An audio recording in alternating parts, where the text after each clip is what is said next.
What did you think? I get this question a lot. Why? I'm a director and an educator. I spend most of my days sitting in rooms, some of them very dark. I watch people make imaginary worlds come to life. And then I have to tell them if it was good. And it is this question of evaluating goodness that brings me here today. I want to talk about feedback. So, why are we talking about feedback? Well, social media has profoundly changed how we respond, react to, and give feedback to each other. The platforms are always asking us, what do you think?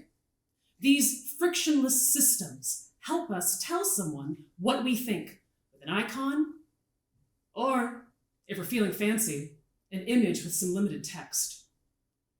And while quantity can be a useful metric of impact, those who use the most capital letters at the most people on Reddit can shift the discourse of a thread. What I think, and what I am interested in, is how we can return to a more humanely engaged and friction-full form of feedback. A process that empowers others, motivating them to continue their quest for improvement, whether that's in a personal or a professional context. Okay, so what does good feedback actually look like? What do you say when someone asks you, what do you think? This double question is hard to answer. We can all think of bad examples of feedback, that one friend who professes bluntness or keeping it real in order to hold court on their opinions, but who in reality quickly loses sight of the original request. One could argue we know good feedback when we see it or hear it. Good feedback tends to be described as considered, thoughtful, helpful. Great! So how do we do it? A very smart choreographer and educator named Liz Lerman developed a methodology for giving feedback called the critical response process. Lerman's system was originally designed to provide a framework in which constructive feedback could be given to artists in the middle of an active creative process.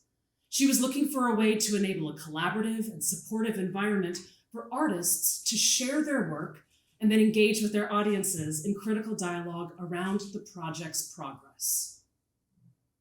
And isn't that what feedback is ultimately supposed to do? Feedback supports progress. It believes in a forward-leaning, iterative process, not a final product. Lerman's protocols work to balance the needs of the artist who seeks constructive feedback and the participants who provide essential and thoughtful responses. And while Lerman developed this process for the performing arts, I believe that these principles can be applied to any feedback process. Why? I've done it. I do it in my rehearsal rooms, my classrooms, and even in the dining room when talking with my mom about her latest culinary experiment. The common denominator in all of these environments, an invitation by someone else to reflect on a new thing that they said, built, wrote, made, performed, or imagined. But first, let's talk assumptions. Before walking through the critical response process, I think it's important to call out a few key values and assumptions about using this approach. A key goal of CRP is to give the person requesting the feedback an active role in the discussion of them and their work. Otherwise, feedback turns into a monologue from one party, which can make it challenging for the creator to hear the smart observations tucked inside.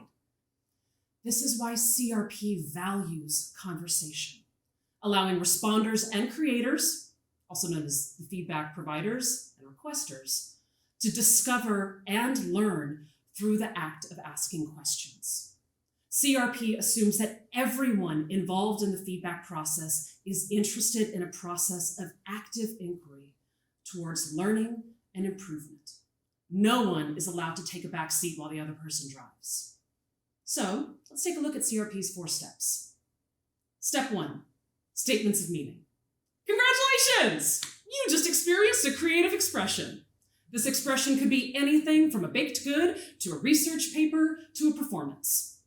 Whatever it might be, a creator has made some kind of creative output or work and is now looking for a responder to, well, respond.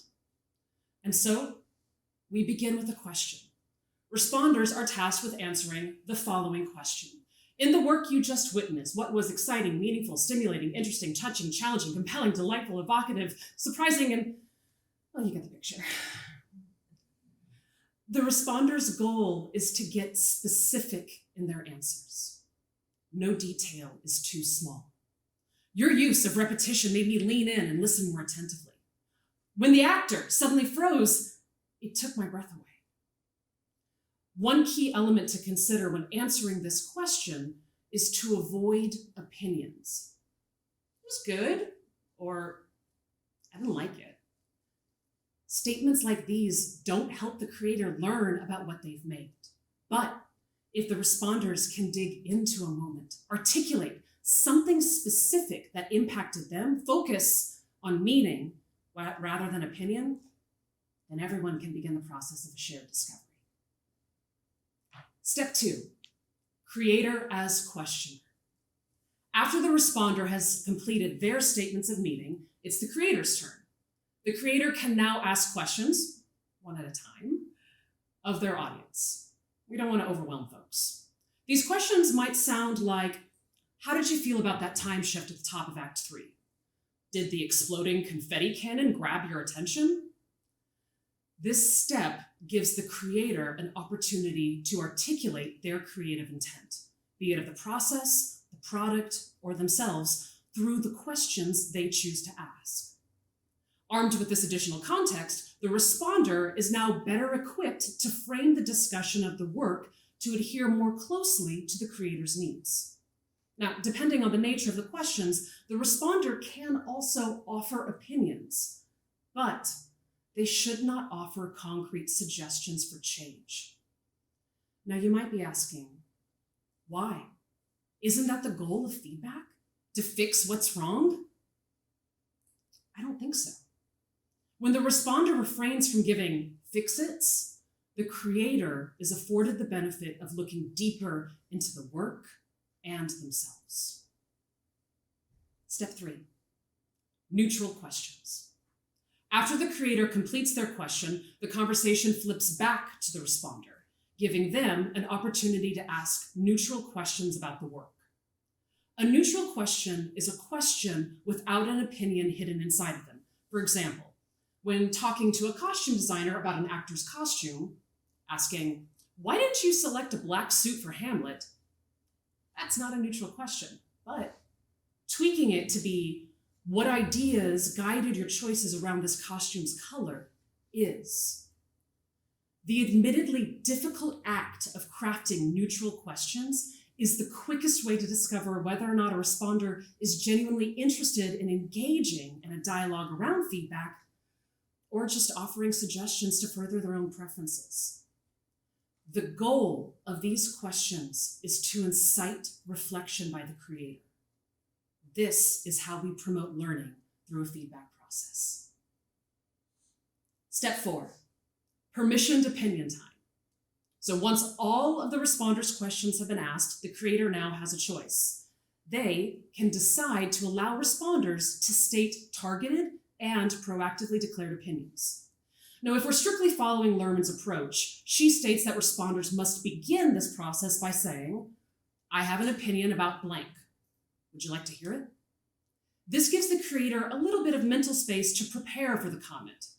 It also allows the creator to decline the opinion if the declared topic is not pertinent to them.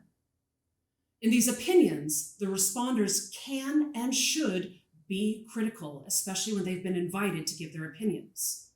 However, extremity of opinion, either doggedly harsh or exuberantly positive, won't ultimately help the creator to grow. It's important to acknowledge this binary and recognize that in this step, we are working towards a goal of moderation in our opinions. Okay, so remember how I said there are 4 steps? While that is strictly true, I think it's important to conclude the feedback process, giving space for creator and responder to think about next steps. So let's talk about step 4.5. Step 4.5, next steps. Now, while the creator has no formal obligation to the responder, I think it can be helpful for the creator to begin sketching out what the next step in their process might be. What questions are they still working to solve? Will there be another draft? If the creative output has reached the end of its life cycle and there will be no ongoing development, what future goals might the creator have for themselves? This step recognizes the labor of the responders and shows how their gift will be used in the future. CRP gives us tools to talk about a single creative expression, but what it really offers is a modality of supporting another person on their expansive journey to make really cool things. So now that we've talked through the critical response process, let's get real. Is critical response process the only way to give feedback? Of course not. Do I only use this process? No.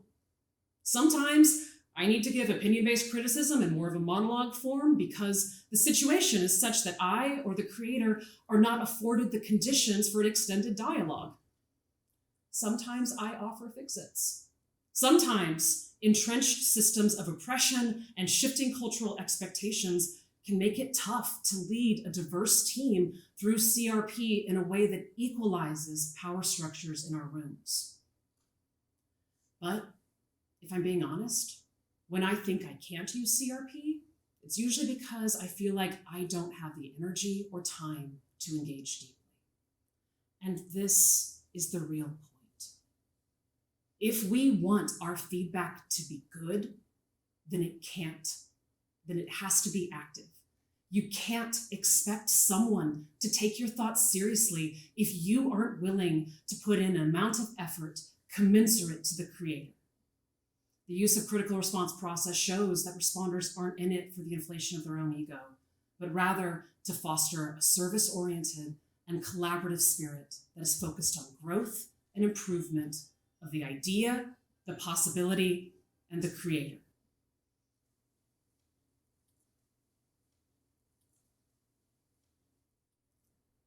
Thank you for your time today.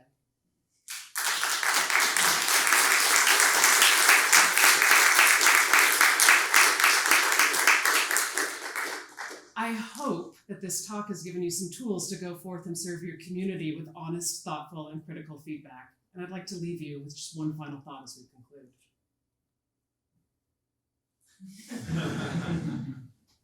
What'd you think? Thank you.